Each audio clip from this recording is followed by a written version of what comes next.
नमस्कार दोस्तों, stock market studies में फिर से एक बार आपको बहुत-बहुत स्वागत है।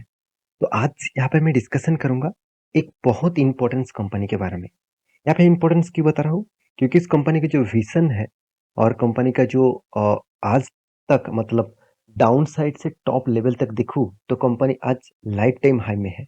साथ ही साथ अगर आप देखेंगे इस कंपनी के स्ट्रेंथ के बारे में, तो उसी के बारे में यहाँ पे डिस्कशन करूँगा। तो प्लीज़ इस वीडियो को लास्ट तक देखिएगा और अभी तक चैनल को सब्सक्राइब नहीं किया तो ज़रूर कर लीजिएगा।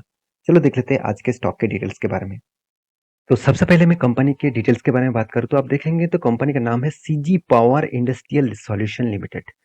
तो सीजी पावर आप सभी जानते हैं सीजी पावर कंपनीज़ का जो एक सब्सिडियरीज़ कंपनी है कॉम्पटॉम। आप सभी जानते हैं कॉम्पटॉम इसी के ही एक सब्सिडियरीज़ कंपनी है और सीजी पावर जो कंपनी है इस कंपनी के बारे में आपको डिटेल्स में बात करूँ तो आप ध्यान से देखिएगा ये इंडस्ट्रीज जो है वो इलेक्ट्रिकल इंडस्ट्रीज के ऊपर काम करते हैं और कंपनी स्टार्ट होता है 1937 से। कितना पुराना कंपनी आप देख सकते हैं करीबन करीबन 100 साल के आसपास कंपनी होने वाला है। कुछ ही मतलब और 10-15 साल के बाद कंपनी 100 साल बन जाएगा। तो अराउंड 90 इयर्स कंपनी कंप्लीट के आसपास हो चुके हैं। तो company Mumbai Maharashtra basis headquarters में कंपनी का स्टार्टिंग हुआ था और आज भी उसी जगह में है। और आप देख सकते हैं REB कम्पटम, तो नाम में ही आपको लिखा गया है। तो कम्पटम ग्रुप के ही कंपनी से मतलब उसी का ही सब्सिडरीज कंपनी है। अगर कंपनी का प्रोडक्ट देखेंगे तो मैं प्रोडक्ट यहाँ पे नहीं दूसरी जगह पे दिखाऊंगा, उससे पहले कंपनी का पेरेंट ऑर्गेनाइजेशन देखेंगे। तो पेरेंट ऑर्गेनाइजेशन कौन है? मुर्गप्पा ग्रुप। तो मुर्गप्पा जो ग्रुप है बहुत स्ट्रॉन्ग ग्रुप है, फाइनेंस के ऊपर भी काम करते हैं और भी बहुत सारे कंपनीज के ऊपर काम करते हैं। तो इस कंपनी की जो स्ट्रेंथ है मैं आपको दिखा दूं, उसको वेबसाइट में जाकर आप ध्यान से देखिएगा इस कंपनी का बिजनेस क्या है। सबसे पहले बता दूं कंपनी का टोटली ग्लोबल मार्केट में 80 कंट्रीज के साथ कंपनी काम करते हैं। कंपनी का मैन्युफैक्चरिंग यूनिट कितना है? 17 से भी ज़्यादा। कंपनी का टोटल जो देखा जाए तो ईयर ऑफ बिजनेस है कितना? 84 है। एम्प्लॉइज कितना है? 2600 के आसपास। तो कंपनी का हर डेटा यहाँ पे बता रहा है कंपनी में एक स्ट्रेंथ है। 84 टू 92 ईयर्स का कंपनी पुराना कंपनी है, तो इस कंपनी के ऊपर एक स्ट्रेंथ तो बनता ही है। तो साथ ही साथ इतने दिनों में कंपनी काम कर रहा है तो उस हिसाब से कंपनी में एक स्ट्रेंथ बनेगा। और साथ ही साथ कंपनी में एक वीकनेस पॉइंट भी मैं बताऊंगा कि कंपनी इतना दिन हो गया तो कंपनी फिर भी एक देखा जाए तो ब्लू चिप टाइप कंपनी नहीं बन पाया। 47,000 करोड़ के आसपास कंपनी का मार्केट कैप है। इंडिया के जितने सारे इस सेक्टर में कंपनी है इलेक्ट्रिकल इक्विपमेंट्स के हिसाब से, तो कंपनी सीजी पावर इंडिया के फोर्थ लार्जेस्ट कंपनी है। अगर इस कंपनी के डिटेल्स में डेटा आपको दिखा दूं तो कंपनी का मतलब कस्टमर कौन सा है आप देखेंगे तो इंडियन रेलवे, केएसबी, साथ ही साथ आप देख सकते हैं नोड, साथ ही साथ और भी बहुत सारे कंपनी इसका कस्टमर है। अगर इस कंपनी का प्रोजेक्ट के बारे में बात करूं तो ध्यान से देखिएगा इस कंपनी का प्रोजेक्ट और बिजनेस किसमें? इंडस्ट्रियल में, पावर सेक्टर में, रेलवे सेक्टर में। कंपनी को लगातार लगातार रेलवे सेक्टर से प्रोजेक्ट मिलते जा रहा है और उस हिसाब से कंपनी ग्रोथ कर रहा है। कंपनी पावर सेक्टर में मतलब पावर ट्रांसमिशन के ऊपर काम करते हैं। यहाँ पे देख सकते हैं पावर एंड डिस्ट्रीब्यूशन ट्रांस, यहाँ पे देखें ट्रांसफॉर्म्स, साथ ही साथ स्विच गियर्स, साथ ही साथ यहाँ पे देख सकते हैं सर्किट ब्रेकर्स, वैक्यूम जो इंटीग्रेटेड से है, साथ ही साथ network production and control gears के ऊपर कंपनी काम करते हैं। सेकेंड जो कंपनी का मेन मेजर प्रोजेक्ट है कंपनी का रेलवे सेक्टर के ऊपर। कंपनी रेलवे सेक्टर जैसे अपकमिंग जितने सारे हाई स्पीड ट्रेन है, जितने सारे मॉडर्न मतलब मॉडर्न ट्रेन है, तो उस प्रोजेक्ट के ऊपर कंपनी बहुत तेजी से काम कर रहा है। साथ ही साथ कंपनी आप देखेंगे तो कंपनी के इंडस्ट्रियल बिजनेस भी है, इंडस्ट्रियल बिजनेस के ऊपर भी कंपनी काम करते हैं, जहाँ पे देखेंगे तो डोमेस्टिक है, साथ ही साथ कमर्शियल भी है।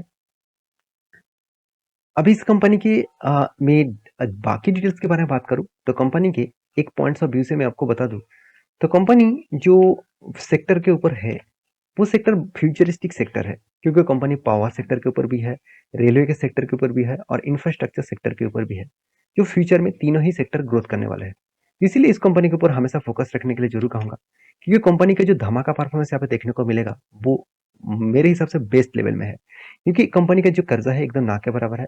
कंपनी का रिटर्न ऑफ इक्विटीज और रिटर्न ऑफ कैपिटल एम्प्लॉयड दोनों ही बेस्ट से बेस्ट लेवल में देखने को मिला। कंपनी का बुक वैल्यू बहुत छोटा है। कंपनी कोविड के टाइम में 6 से 7 रुपीज में चलने वाला कंपनी था, आज 300 रुपीज से भी ज्यादा कंपनी का ट्रेड हो रहा है। इसका मतलब कंपनी 50 टाइम्स रिटर्न आपको दे चुके हैं, तो सिर्फ के सिर्फ 3 साल के अंदर अंदर। कंपनी का इंटरप्राइजेस वैल्यूज भी अच्छा खासा है। मार्केट कैप टू सेल्स बता रहा है, कंपनी का वैल्यूएशन थोड़ा-सा ज़्यादा है, क्योंकि पैक रेशियो भी ₹3 के आसपास है, इसका मतलब वैल्यूएशन थोड़ा-सा ज़्यादा देखने को मिला है। अगर इसका कंपनी की इंडस्ट्रीज पी रेशियो दिखा दूँ और खुद का पी रेशियो दिखा दूँ, तो 50% से भी ज़्यादा कंपनी का पी रेशियो देखने को मिलेगा। तो इसीलिए कंपनी का वैल्यूएशन थोड़ा-सा हाई है। तो क्या इस हाई वैल्यूएशन के ऊपर इस कंपनी के ऊपर निवेश करना चाहिए? चलो और भी कुछ डेटा मैं आपको दिखा देता हूँ। कंपनी का प्रॉफिट एंड लॉस के बारे में बात करूँ, हमेशा मैं आपको दिखाता हूँ कंपनी का एक्चुअली कंपनी का सेल्स कितना हो रहा है। देखिए सेल्स में कुछ गड़बड़ी मुझे देखने को मिला। पहले 2011 में जिस तरीके से सेल्स था, उस सेल्स से भी 50% कंपनी का सेल्स डाउन हो चुके हैं। तो कंपनी का सेल्स पहले अच्छा खासा था, यहाँ पे 50% डाउन हुआ, मगर एक पॉइंट ऑफ व्यू से मैं आपको बता दूँ, कंपनी का सेल्स डाउन हुआ है, उसी तरीके से कंपनी एक्सपेंस को भी कंट्रोल में रखा है। और एक्सपेंस कंट्रोल में होने के कारण कंपनी का ओपीएम जो पहले 13% के आसपास था, आज 14% के आसपास देखने को मिला। इसका मतलब कंपनी का जो यहाँ पे जो बेस है, कंपनी का बेस बहुत शानदार देखने को मिला।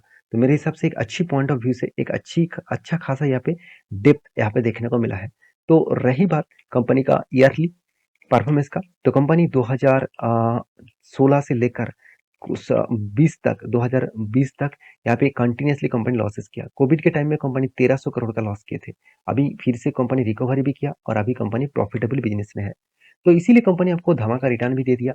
26% 10 साल में, 5 साल में 31%, 3 साल में 250% और 1 साल में 78% के आसपास कंपनी ने आपको रिटर्न दिया। कंपनी का सेल्स ग्रोथ में खराबी है, मगर प्रॉफिट ग्रोथ में अच्छा खासा देखने को मिला, क्योंकि देखिए 2 तरीके से चीज़ होता है। एक, आप कम प्रोडक्ट बेचे, ज़्यादा दाम में बेचेंगे तो आपको प्रॉफिट मार्जिन ज़्यादा आएगा।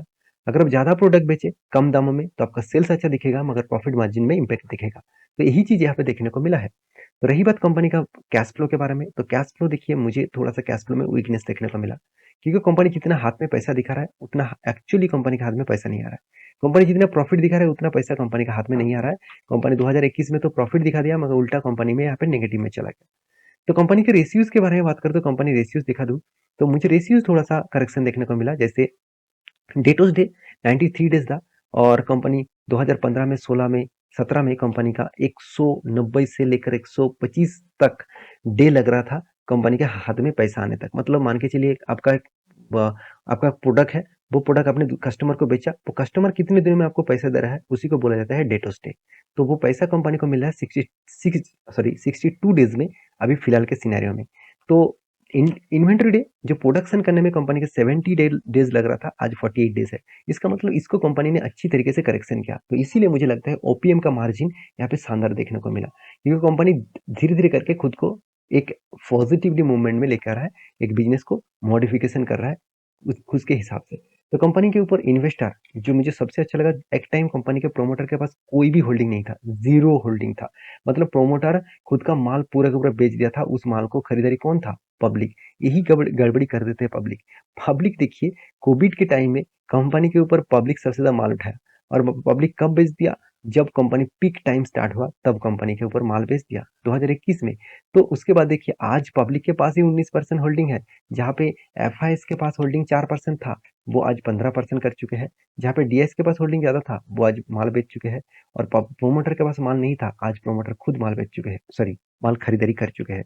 तो रही बात कंपनी के एक्स्ट्रा बेनिफिट्स के, आप देखेंगे कंपनी बाईबैक, देखिए बाईबैक लेके आया था और उसके बाद देखिए 2-2 बार करके कंपनी बाईबैक लेके आया और साथ ही साथ कंपनी स्पीड भी दिया, बोनस भी दिया, साथ ही साथ कंपनी मार्ज भी किया, डिविडेंड भी दिया। तो इतने सारे एक्स्ट्रा बेनिफिट कंपनी आपको दे चुकी है। तो मैं इसी कंपनी के बारे में एक चीज़ कहूँगा, जिस कंपनी के ऊपर अगर शेयर होल्डिंग पैटर्न के बारे में बात करूँ, तो देखिए प्रोमोटर के बाद शेयर होल्डिंग जो है, म्यूचुअल फंड जो कंपनी है, वो लगातार बाइंग तो कर रहा था, मगर 2022 के नवंबर के बाद लगातार वो सेलिंग किया। तो यहाँ पे मार्च तक कंपनी का सेल आउट हुआ। हाँ, मार्च में थोड़ा-सा बाइंग किया गया है, मगर फरवरी, जनवरी और दिसंबर में कंपनी के ऊपर भारी सेल आउट देखने को मिला है। तो कंपनी के एक जो फिगर है, वो फिगर के हिसाब से जितना बाई हुआ, उससे 50% कम कंपनी ने सेल किया। तो एक चार्ट पैटर्न के बारे में बात करें तो कंपनी के धमाका आपको देखने को मिला। कोविड के टाइम में देखिए कंपनी में 5 से 6 रुपीज़ के आसपास आपको प्राइस देखने को मिला था, इस रेंज में। और कंपनी आज कितने में चला है? 300 में। तो मैं आपको एक ट्रेड दिया था एज़ अ स्विंग ट्रेडिंग के लिए। बहुत सारे दोस्तों ने इस ट्रेड को लिया, मुझे कमेंट भी किए थे और मैं भी खुद इस ट्रेड को लिया था। मैं आपको बार-बार बोला था, कोई भी लॉन्ग जर्नी बार-बार कोई भी रेजिस्टेंस को टेस्ट कर रहा है, तो रेजिस्टेंस को ब्रेक करने दीजिए। आप वहाँ पे एंट्री मत लीजिएगा। हाँ, आप एंट्री ले सकते थे अगर इसी रेंज के ऊपर वॉल्यूम करके ब्रेकआउट होता तो। तो थोड़ा-सा करेक्शन देखने को मिला था, तो इसलिए मैं होल्ड किया क्योंकि यहाँ पे पिछले लेवल को वो रिटेस्ट कर रहा था।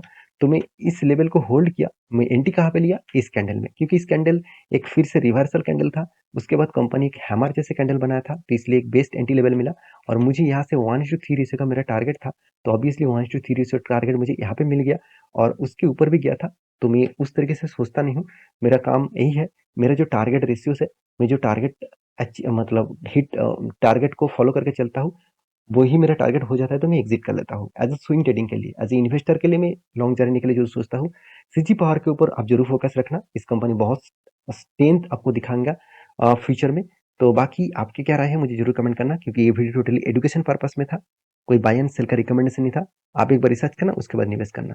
तो आशा करता हूँ सारी जानकारी मिल चुका है। मेरे वीडियो अच्छे लगे तो प्लीज लाइक करना, चैनल को सब्सक्राइब भी करना। मिलते हैं नेक्स्ट वीडियो में, तब तक के लिए अच्छे से रहिए, अपने ख्याल रखिए, बाय बाय।